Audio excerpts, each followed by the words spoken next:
Hey guys, it's Deborah and welcome back to my channel where we talk about the business side of self-publishing. Here is everything you need to know about ISBNs before you publish. And if you've already published, well, we'll talk about that too because I totally screwed up when I was doing my first book. What's an ISBN? An ISBN is a unique identifier for a specific format of a title, meaning a book, that is listed in an international database of all titles. What's the difference between an ISBN and an ASIN? Well, ISBNs are based on the ISO global standard and ASINs are Amazon's own proprietary thing. Do I need an ISBN to publish my book? Technically no, because publishing your book just means making it available to the public, whether for free or for sale. Do I need to pay for an ISBN? Technically no, because a lot of self-publishing platforms like Amazon KDP or IngramSpark, etc. will provide you with a free ISBN. And if you're very lucky, then your international ISBN agency might even give you one for free. For the rest of us who don't live in Canada, we will need to pay for an ISBN if we want to have our own ISBN. Should I get my own ISBN? If you want ultimate control over your title, then yes, you definitely should get your own ISBN. Can I use the same ISBN on KDP or IngramSpark or wherever else? Yes, but only if you own that ISBN. If you used a free ISBN from a self-publishing platform, then you will only be able to use that ISBN with them. So if you use a free ISBN from Amazon KDP, you won't be able to use that same ISBN and publish on IngramSpark with it. Can I get the free ISBN from KDP or IngramSpark or wherever transferred into my name? Short answer is no.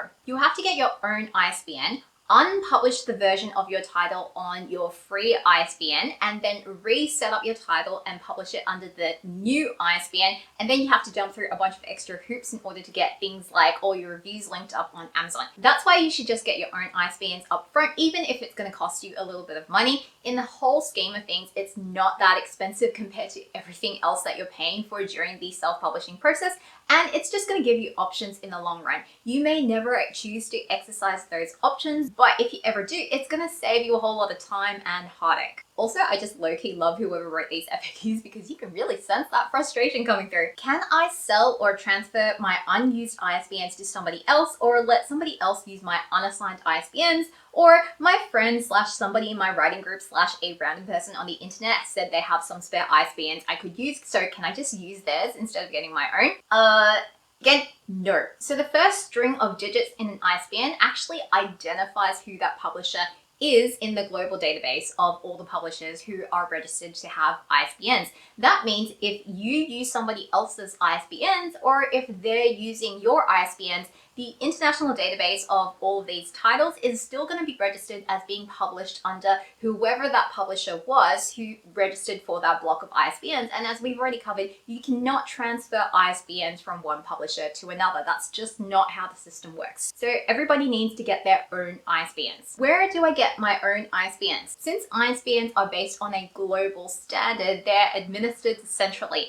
The central organization allocates a bunch of numbers to each individual country, and then each country has one single agency who's authorized to issue ISBNs in that particular country. So you need to make sure you're getting your ISBNs only from the authorized agency in your particular country. If you're not sure who that is, then you can go to this website and look up the agency for your country. Do you use your real address to register for an ISBN? When you go to get your ISBN, the ISBN agency is going to ask you to register an account. And they may or may not charge a separate one-time setup fee for that process. Just like with your business name registration, whether you are incorporating a separate legal entity or whether you are just trading as a sole trader, you do need to provide a real physical address where you can be contacted. These registers are publicly searchable registers, so you do need to be comfortable that whatever address you're providing, you're okay with it being out there on the internet for anybody to find. You also need a physical address for your mailing list due to international anti-spam laws. So that's why ultimately I decided to just bite the bullet and pay for a PO box. By the way, if this video is helpful to you, please give it a like so that I know and I can make more content like this for you. How many ISBNs do I need? ISBNs are format specific, not title specific. So if you're planning to do an ebook, a hardcover, and a paperback,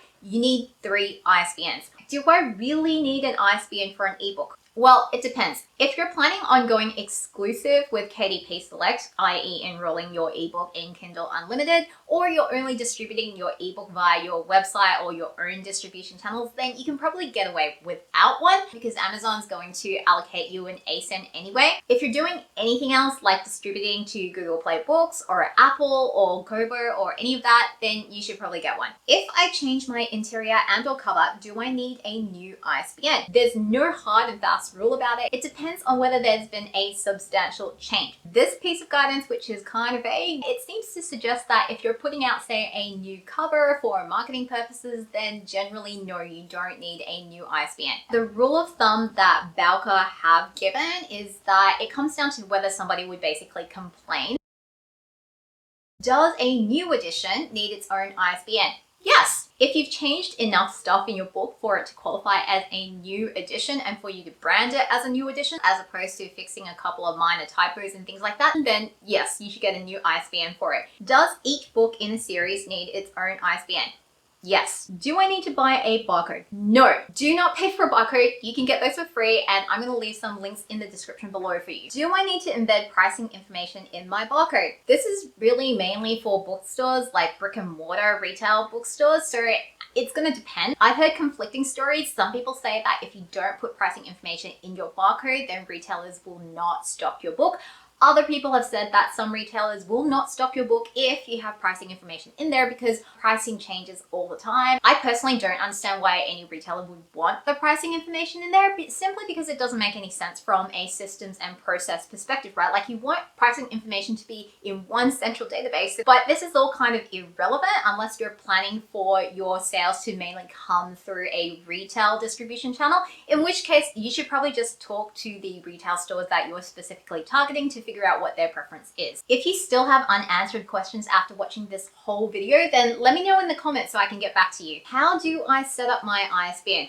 Oh boy. Once you set up a publisher account with your national ISBN agency, you'll be able to buy an ISBN in various quantities. I would generally recommend a pack because if you're publishing in multiple formats or you plan on publishing multiple titles, you're going to go through ISBNs fairly quickly. Once you've got your ISBNs, you can then log into your agency's website and start assigning those ISBNs to individual titles. And it's going to ask you for a whole ton of information. All of this information it's asking for is what's known as your title's metadata. And this is the stuff that gets sent and put into this international database of all titles. You just need to fill in the mandatory information. One big thing to keep in mind here is that this is a dumb database. You can't use any special formatting. If you're writing in a non-Latin language like me, you cannot use any non-Latin characters. So if you plan on having your title or anything in your description be from your secondary language, you do need to translate that into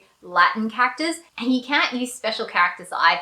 If you put any formatting or non-Latin or special characters in there, what's going to happen is the barcode database is going to automatically convert all of those things into a string of question marks, and it's going to look pretty screwed up. So don't do that. Otherwise, you're going to be like me and be spending loads and loads of time constantly revising your metadata. And every time you update that metadata, it's going to take some time for all those changes to sync up across all of the international databases and to all the retailers and all the self-publishing platforms. And that might kind of screw up your publishing timeline. After you've assigned your ISBN to a title in your national ISBN agency's website, you can then take that ISBN and start setting up your title at wherever you're publishing your book. Why won't KDP or IngramSpark or Barnes & Noble or wherever else accept my ISBN? First off, check that it is an ISBN you own and not a free ISBN. If it's an ISBN you got for free, then you can only use that ISBN at the place you got it from. If it is your own ISBN and it's still getting rejected, then there could be a couple of reasons. The first reason is you may not have actually purchased it from an officially authorized national